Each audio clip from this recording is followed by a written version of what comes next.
Religion or humanity?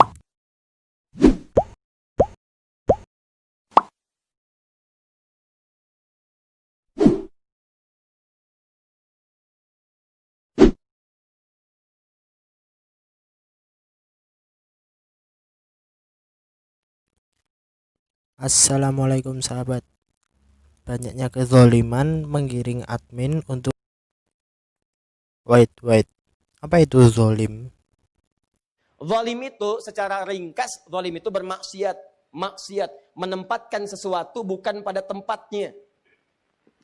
Awas, menempatkan sesuatu bukan pada tempatnya. Salah tidak? Salah. Misal, gampangnya begini. Ini gelas menampung air untuk minum. Ada gayung menampung air untuk mandi. Ada orang minum pakai gayung, mandi pakai gelas. Salah tidak? Salah. Nah, kata Allah begini, maaf, jangan berdusta. Wailul lil mukadzibin. Dusta itu kan salah. Kata Allah ayatnya jangan berdusta. Lalu ada orang berdusta. Salah tidak? Berarti orang itu zalim. Paham? Kata Allah jangan mencuri. Ada orang mencuri. Ayatnya mengatakan jangan, tapi ayat itu dilanggar. Ditempatkan bukan pada tempatnya. Kata Allah, Qul huwallahu ahad. Hanya Allah Tuhan satu-satunya yang esa. Ada orang mengaku Allah Tuhannya, tapi lisannya mengatakan, maaf, semua agama sama, menuju pada Tuhan yang sama, cuman caranya beda-beda. Berarti orang itu zalim, menempatkan ayat itu bukan pada tempatnya. Pencuri tidak menempatkan ayat itu bukan pada tempatnya. Pendusta tidak menempatkan ayat larangan berdusta pada tempatnya. Sehingga ketika ayatnya tidak digunakan, dia berdusta. Nah, menempatkan sesuatu bukan pada tempatnya, itu disebut dengan zalim perbuatannya. Ketika zalim itu menjadi salah, maka kesalahannya disebut dengan maksiat namanya. Paham? Ya, asa menyalahi perintah Allah Subhanahu wa taala. Maksiat, perbuatan yang dianggap salah oleh Allah dan Rasulnya.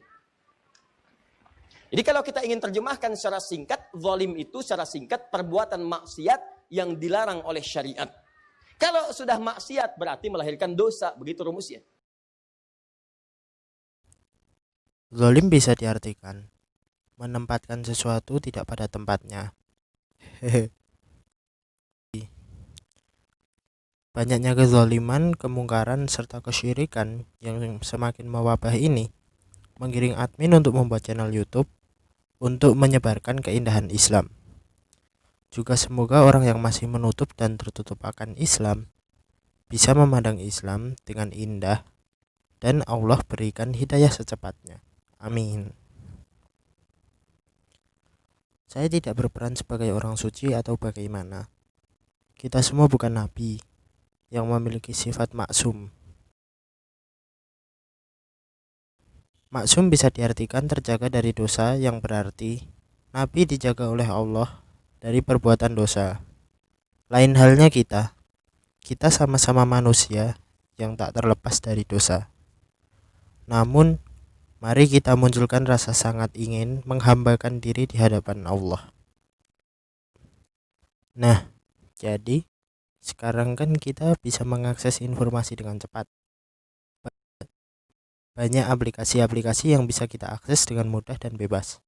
Nah, saking bebasnya nih, semua tercampur aduk dan akhirnya kita pun sulit memisahkan mana yang benar, mana yang salah nih.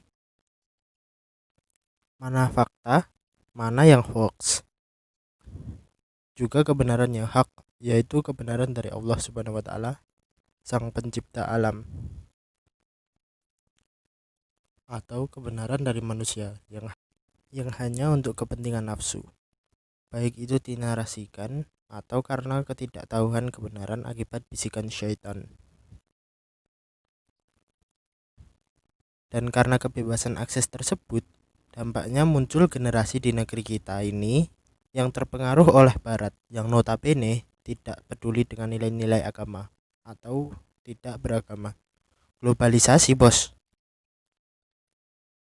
Padahal mereka sebenarnya ciptaan Allah Subhanahu wa taala juga loh.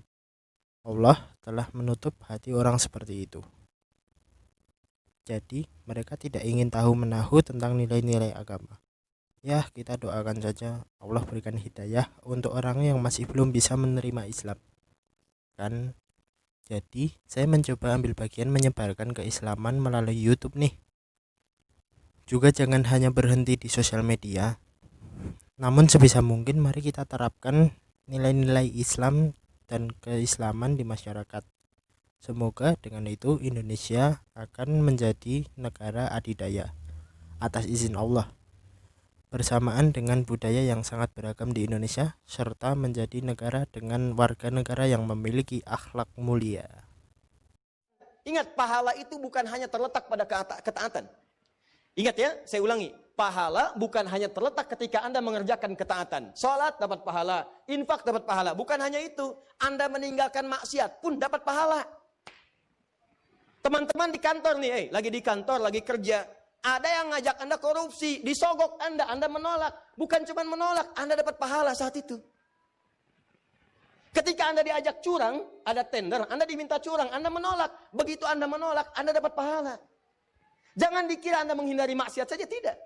Karena rumus Qur'annya begitu Anda meninggalkan maksiat, maka pahala diberikan kepada Anda. Sama ketika Anda misalnya sedang lihat WhatsApp, nonton TV, ada videoton di jalan, ada tampilan-tampilan aurat terbuka. Kemudian Anda palingkan wajah Anda hindarkan misalnya. Begitu Anda hindarkan, Anda dapat pahala di situ. Jadi meninggalkan maksiat itu bukan sekedar menghindari. Bukan cuma itu persoalannya. Begitu Anda tinggalkan, pahala didapatkan. Ibu sedang kumpul-kumpul. Tiba-tiba begitu sedang kumpul, ada yang bergosip misalnya. Kemudian ibu alihkan kepada pembicaraan yang lain. Itu begitu Anda alihkan, Anda mendapatkan pahala. Jeng, kok pindah topik? Kenapa? Iya, saya lagi nyari pahala. Luar biasa. Emang pahala di mana belum ketemu? Jelas ya? Baik, jadi ini gambarannya. Lihat, sebaliknya, kalau Anda kerjakan secara berlawanan, maka konsekuensinya Anda mendapatkan dosa. Perhatikan, taat ini sifatnya dikerjakan. Tiba-tiba Anda kerjakan berlawanan, Anda tinggalkan. Harusnya sholat, tidak sholat. Harusnya infak, tidak infak. Misalnya. Harusnya puasa, dia tinggalkan. Harusnya bisa haji, dia sengaja tidak lakukan. Maka ketika perintahnya minta dikerjakan, Anda kerjakan berlawanan, Anda tinggalkan, maka maaf, rumusnya pun berlawanan. Maka lawannya yang datang dosa. Sama persis, ini perintahnya tinggalkan. Lalu ada orang kemudian mengerjakannya. Berlawanan dia lakukan. Kata Allah, jangan berselisih. Tiba-tiba Anda berselisih. Kata Allah, jangan mencela. Tiba-tiba ada yang mencela. Kata Allah, jangan mencuri. Tiba-tiba mencuri. Seharusnya mendapatkan pahala dari meninggalkan dosa ini. Maka mohon maaf, terbalik dia. Yang seharusnya dapat pahala ketika meninggalkan, maka dosa yang diraih di sini. Jelas sampai sini?